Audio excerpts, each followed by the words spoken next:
Guys, magluluto ako ngayon ng suman. Ipapakita ko kung paano ko.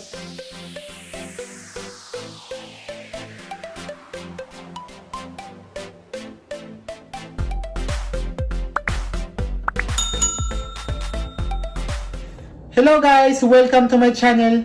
Ngayon guys, magluluto ako ngayon ng suman. Ipapakita ko kung paano ko siya lutuin. At saka ito yung mga ingredients niya. Una guys, malagkit na bigas, 7 kilos. Una pala dito guys, hinugasan ko to siya ng 3 beses or 4 na beses. Tapos pagkatapos hugasan, ibababad ko siya sa tubig ng 1 oras bago siya lutuin sa gata. Mamaya guys, kakakita ko. Tapos, 14 cans na gata. Ito kalaki, 14 cans na gata. Tapos, white sugar. Tapos, dito guys, tinatansya ko na lang yung yung tamis niya. Asin. Tapos, tinatansa ko na lang din yung asin kung gaano ka alat or gaano din katamis. Tapos, ito, luya. Ito guys, naglalagay ako ng luya. Naglalagay ako ng luya. Tapos, ito guys, pagka kumulo na yung gata, siguro mga 15 minutes, hinahango ko na siya. Hindi ko siya sinasali doon dito sa malagkit paghahalo. Tapos mamaya guys, kapakita ko kung paano ang proseso. Tapos ito yung lutuan ko. Malaki. Ito, malaki. Tapos yung dahon. Ito guys, dahon. Ito, dahon. Marami siya. Una guys, ang dahon guys, nilagan namin yan bago namin hinati-hati ng ganito kalaki.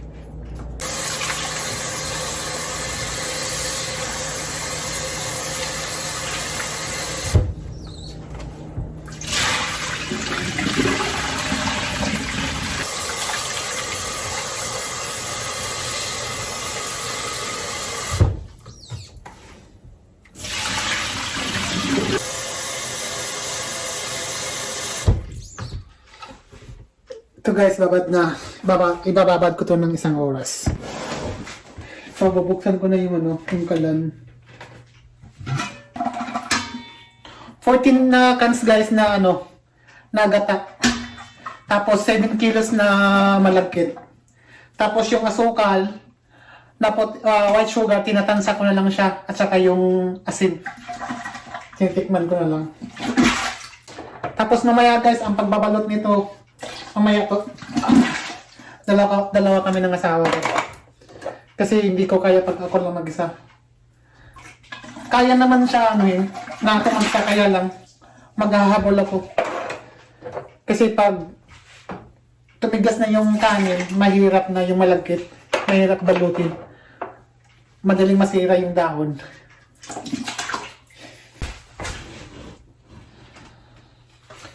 Tapos guys, ilalagay na natin yung asukal. Yung white sugar.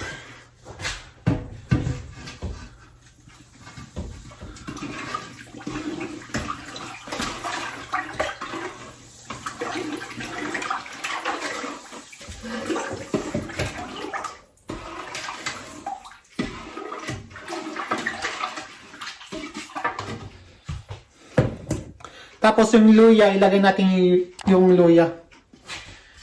Pag kumukulo na siya mamaya ng mga, siguro simula sa pagkulo, hahanguin ko siya ng hahanguin ko yung luya ng mga after 15 minutes or 10 minutes. Hindi ko siya inahalo sa kanin or sa malagkit na paghahalo.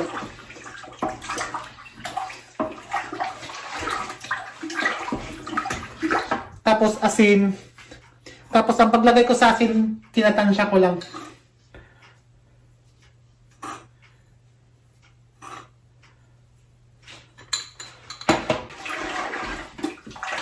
Kasi guys, kami guys sa Davao o sa Bisaya, naglalagay kami ng luya sa suman.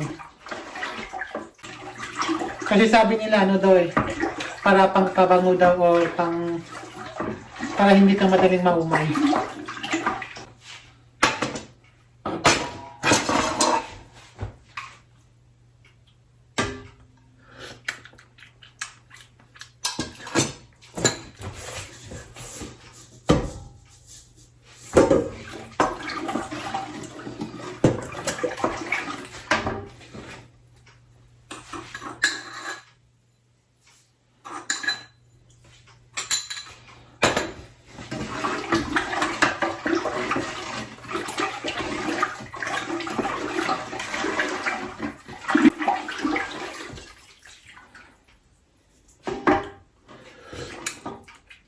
Tama na siya. Mamaya guys, pag naghalo-halo kayo nito, dapat yung apoy niya is medium lang kasi madali siyang masunog. Tapos pag naghalo na, pag ilagay mo na yung malagkit dito, kailangan laging nakahalo-halo para hindi siya mabubuo.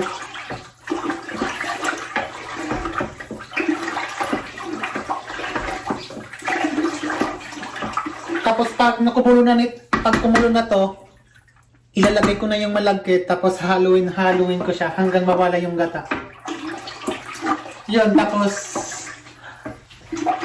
paghahantay na lang ako ng mga 10 minutes bago ko siya ibabalot. Tapos ang pagbabalot dito guys, dapat medyo mabilis ka kasi nga hahabulin mo yung malagkit na hindi siya titigas kasi mahirap siya pag titigas, masisira yung dahon, madaling mapulit. Yun. Tapos pagkatapos balutin, tapos ilalaga ulit siya ng mga 2 oras or 2 kalahating oras. Depende sa apoy. Kung gaano kalakas. Kasi minsan ang ginagawa ko 2 oras ko siya nilalaga para siguradong luto.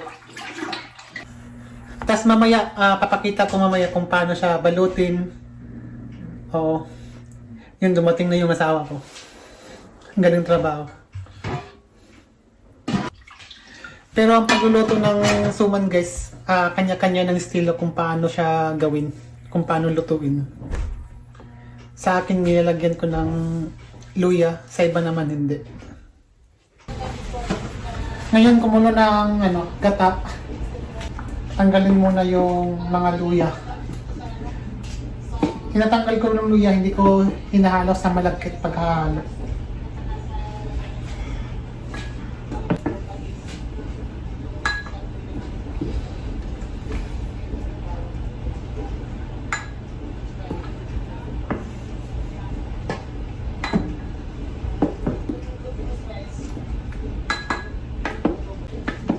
Ito, wala lang luya.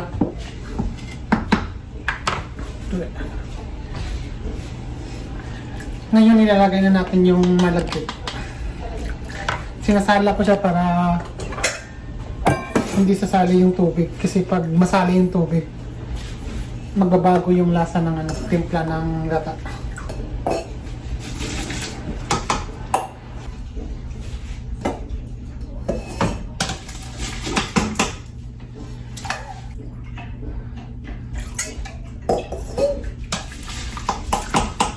Haluin muna natin para hindi siya pagbubuo. Dapat pag maghahalo-halo nito, dapat yung matibay na sandok kasi mabigat siya pag hihalo.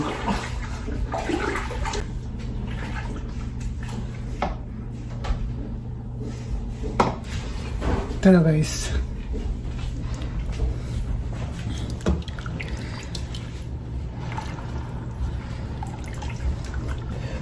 Yan guys, lagi lang siyang haluin para hindi masunog. Yan guys, wala nang gata. Okay lang siya kahit hindi siya masyado maluto. Kasi nga, ilalaga pa to siya pagkatapos ibalot. Pag wala na siyang gata guys, yung apoy, pababawasan nyo. Kasi madali itong masunog pag wala ng gata. Ang ginawa ko lagi, pag wala ng gata, pinabawasan ko yung apoy niya. Yan po dito guys. So, pababaan natin yung apoy. Tapos painin natin ng mga 15 minutes bago balutin.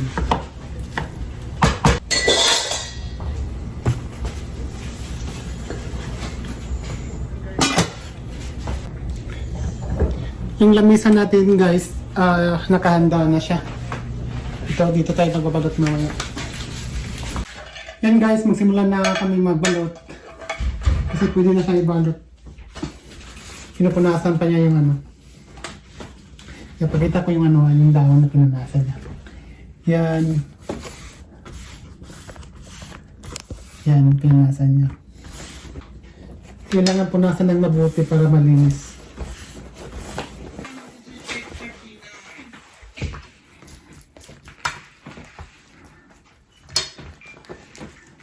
Marami-rami na.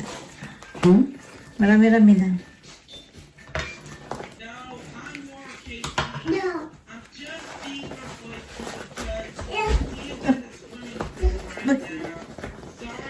Ay! It's okay.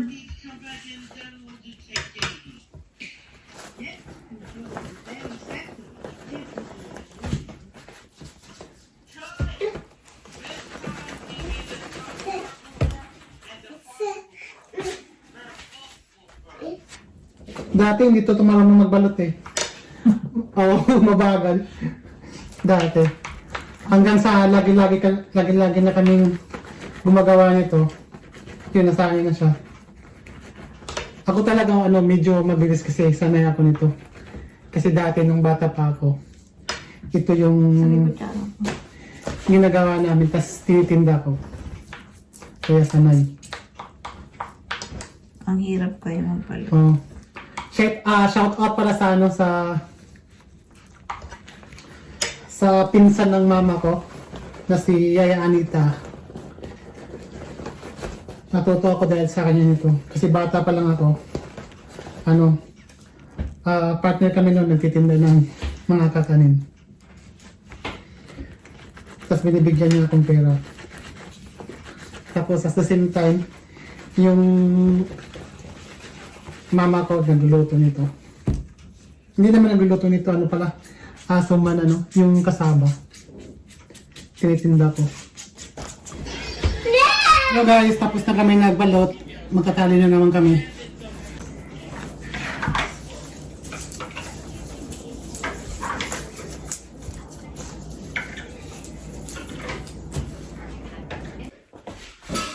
Ngayon ilalaga na natin yung suman dito sa malaking kaldero. At saka ito, dapat talagyan yung yung pinakasahig ng lutuan para hindi siya masunog. Ito. O depende sa inyo kung ano ang gagamitin ninyo.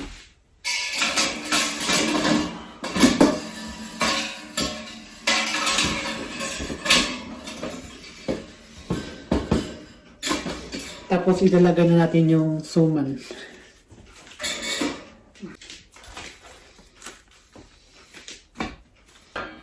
Lagyan natin siya ng tubig. Pero ang paglalagay ko ng tubig, tansyado ko lang din kung gaano karami.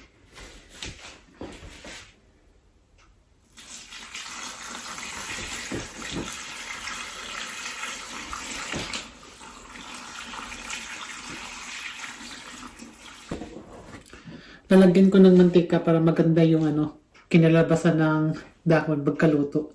Makintab siya. Pero tama-tama lang, hindi marami. Yan. Maganda kasi pag pagkatapos maluto, makintab yung dahon. Hindi siya dry. Tingnan natin guys kung okay na ba. Yan. Yan na siya. Luto na yan. Kasi kulang-kulang 2 oras. Tapos, ihaango natin siya dito. Dito natin siya ilalagay para, ano,